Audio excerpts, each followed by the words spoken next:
making a roux to start off our corn chowder here. So we got equal parts extra virgin olive oil and butter. Just gonna melt that together, and then we're gonna add in equal parts of all-purpose flour. Cook that down for several minutes until we get that bitterness of the flour, and then we will add in our corn stock we got going right there. Actually, we had going right there. We're just kind of letting it sit and stay nice and hot while we make our roux. In goes our flour. We're gonna add in a little bit more and a little bit more as he hits the cabinet and knocks it all off of the whisk. We're just gonna whisk that into there. And like I said, cook this for about 5 to 7 minutes to kind of get rid of all that bitterness of the flour. So there's our roux. We're just gonna cook this, like I said, 5 to 7 minutes to get rid of that bitterness of the flour. We don't want it to take on any color, so we're gonna make a nice blonde roux right here, and then add in our corn stock. Okay, our roux is ready. Actually, we got here, that's corn here. I swear to God, it's corn here. We got corn, some diced celery, some diced onion. That's our roasted poblano pepper, and we use the whole thing. And so I like it a little bit spicy, so it's gonna add a little bit of heat to it. And then we have some locally grown green garlic that we're gonna add all into here and cook in our roux. I forgot about that part. We're actually cooking this in our roux and then our corn stock. Following? Hope so. I'm trying to as well.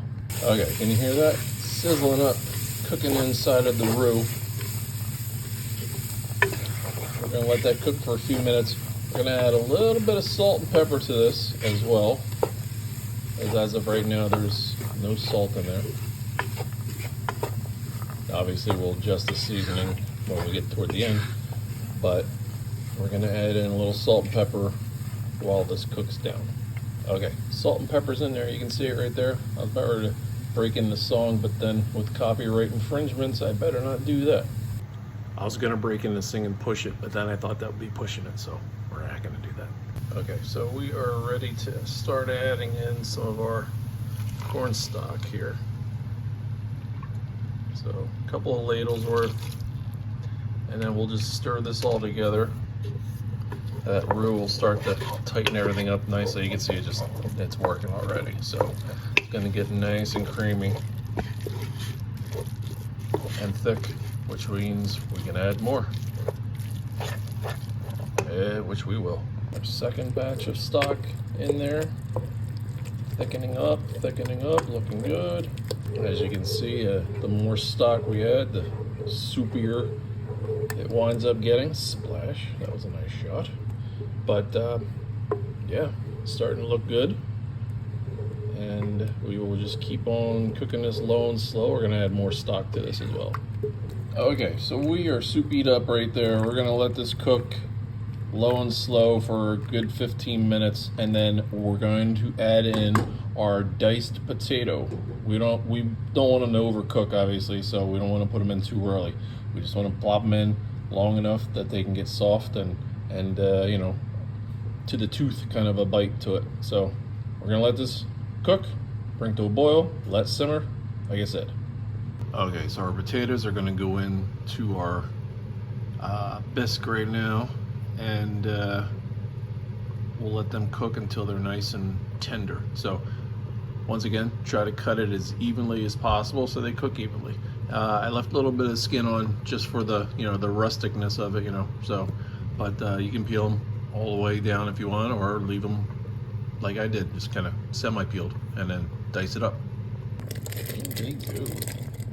We're gonna add a little bit of our homegrown parsley and cilantro over here.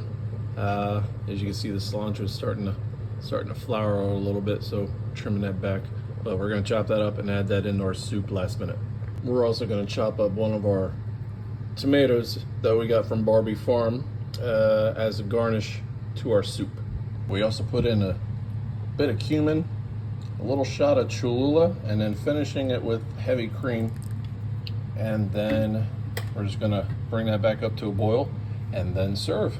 So there's our diced tomatoes we got in the bowl, and we're just going to pour over Our corn chowder right over top. I added a little smoked paprika to kind of bring up a little bit of heat and a little bit of smoky goodness to it. But like I say, adjust however you like. You think it needs a little bit more cumin, add a little bit more cumin, add a little bit more cilantro, whatever the case might be. But this is good stuff, and I hope you all enjoy. Check it out. Super chunky, yummy, delicious.